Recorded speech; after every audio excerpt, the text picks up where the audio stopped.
Hi everyone. This video contains a quick punctuation review. You may have seen this photoshopped picture that was making the rounds a few years ago.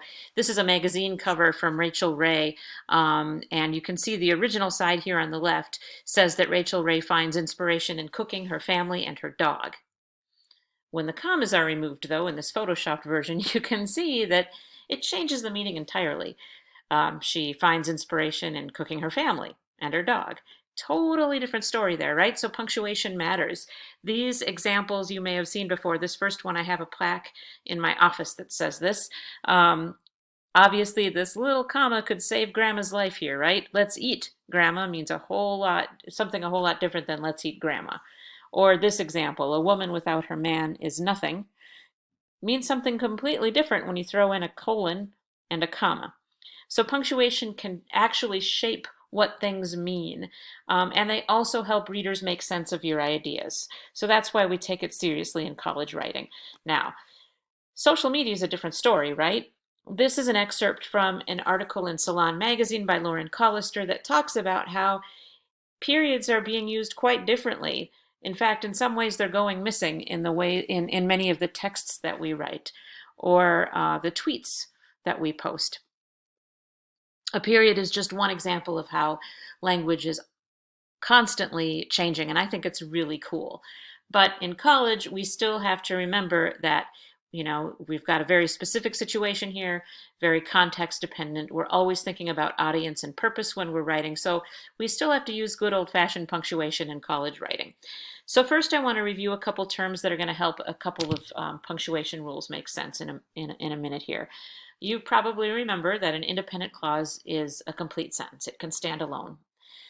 A dependent clause, though, is a fragment. It can't stand alone. It contains a subject and a verb, but it is dependent on an independent clause for its meaning. Often, dependent clauses start with words like which or although, or these other words. They might start with a verb form, but they do need to be hooked to an independent clause. They can't stand by themselves. So let's look at these examples. In green are our independent clauses, and in red are our dependent clauses. In this case, English class is the best class ever, although I also like math. This is a dependent clause, right? Although is one of those words that signals a dependent clause. It can't stand by itself. It needs to be hooked to the independent clause. Or in this case, after I revise the second page is your dependent clause that has to be hooked to the main clause, the independent clause. My paper will be brilliant. Notice that a dependent clause can come at the end of the sentence or at the beginning of the sentence. It can also come in the middle of the sentence, but we're not going to talk about that right now. Notice that two independent clauses can also be hooked together. So, what's a run-on? A run-on is when you take two independent clauses and you join them together without any punctuation between them. So here, each independent clause is underlined. I sure do love this punctuation review. It makes me want to write more essays. No punctuation here, right? That's a run-on. Same with this one. There's no punctuation. It's a run-on. Now, a lot of students, a lot of writers would try to fix this by adding a comma between these independent clauses, but that simply creates a comma splice. And a comma is not strong enough to join two independent clauses, at least not most of the time. So in this case, we've got a comma here. That's a little bit better because it shows that you know that something goes there. But again, a comma is pretty weak. It'd be like fixing a fender bender with Scotch tape. It's not strong enough to hold everything together. So there are three super easy ways to fix run-ons and comma splices. There are more in addition to these three, but they demand a little bit more energy. So I wanted to look at these super easy fixes. First, you can add a period to make them two complete sentences. So in this case, I sure do love all this punctuation review, period. It makes me want to write more essays. You can use a semicolon. A semicolon is used to join two independent clauses. So in this case here, it shows the ideas are more closely related than perhaps a period. So depending upon your meaning, you might prefer the semicolon. Or finally, you can use a coordinating conjunction to hold these two ideas together. Okay, those are the three simplest, fastest ways to fix most run-ons or comma splices. So let's take a look. That last one dovetails into our first major use of the comma. between two independent clauses that are linked by a coordinating conjunction. We're going to review that in a minute, and we're also going to review these other items during this presentation. Again, there are more uses of the comma, but we're just sticking with these first 5 for today because they are the ones you'll encounter most often in your college writing and probably your workplace writing as well. So that first rule, use a comma between two independent clauses that are linked by a coordinating conjunction. Do you remember the fanboys acronym? The coordinating conjunctions are for, and, nor, but, or, yet, or so. So let's look at this. I've learned so much in my English class, and I'm never going to forget my incredible professor. Aw, that's so nice. So this comma and conjunction work together to hold together the independent clauses. Remember, without the conjunction, if you just had a comma, you'd have a comma splice. So you need them to team up. Here is another example. I think my dog is really sweet and lovable, comma, but my cat has a different opinion.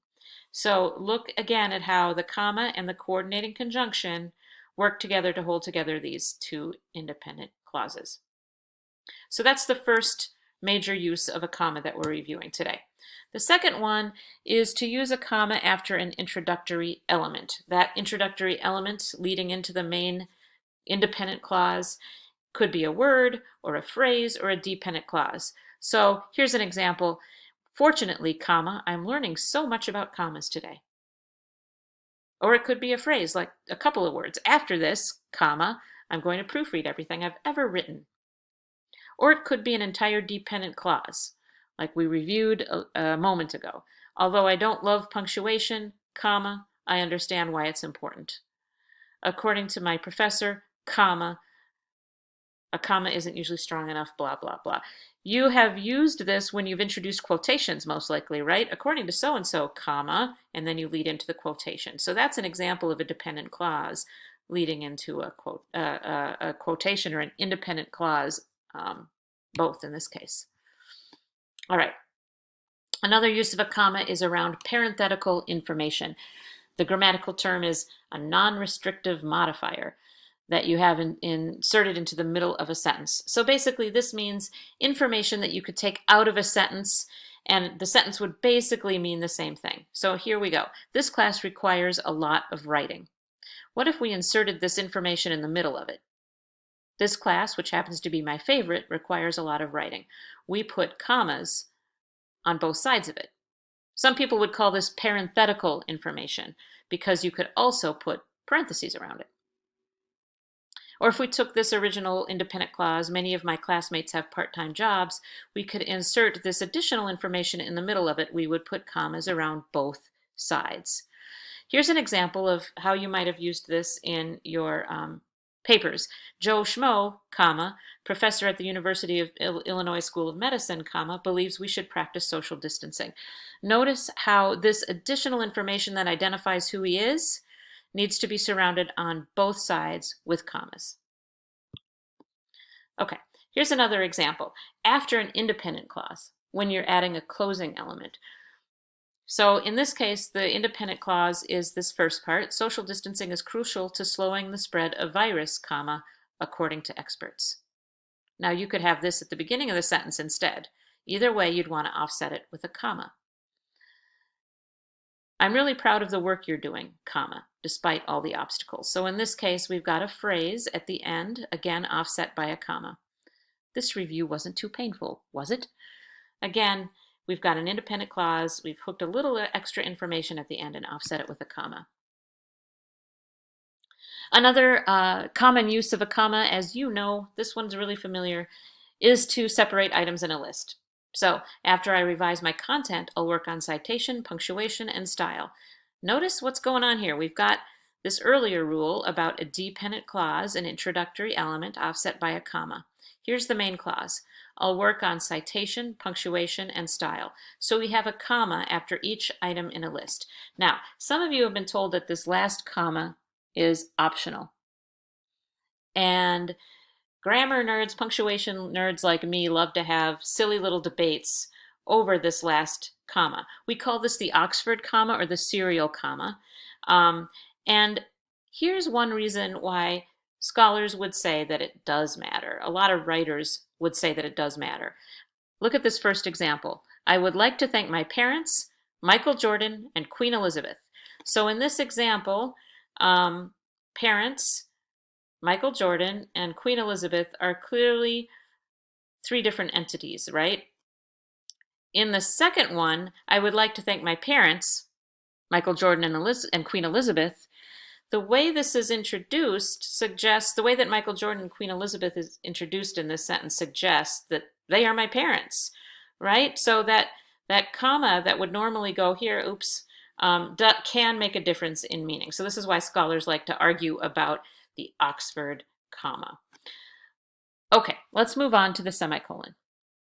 A semicolon is used to join two independent clauses that are closely related, just like we said earlier when we talked about fixing run-ons and comma splices with a semicolon, right? We've got two independent clauses. You separate them with a semicolon.